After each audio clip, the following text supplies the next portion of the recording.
نادي الزمالك فيه 5 لعيبة عاوزة تمشي منه في يناير الجاي، هروبا من مدرب فيريرا. أولهم محمد عواد حارس المرمى اللي لقى نفسه احتياطي دايما، سيف الدين الجزيري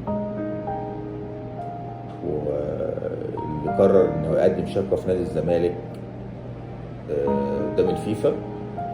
الفلسطيني عمرو فرج اللي جري وراه وفي الاخر قعد احتياطي، واحمد ربيع لاعب البنك الاهلي السابق اللي برضه جابوه ولقى نفسه قاعد على طول احتياطي، واحمد شريف لاعب فاركو اللي دفعوا فيه مبلغ كبير جدا وبرضه قعدوا احتياطي.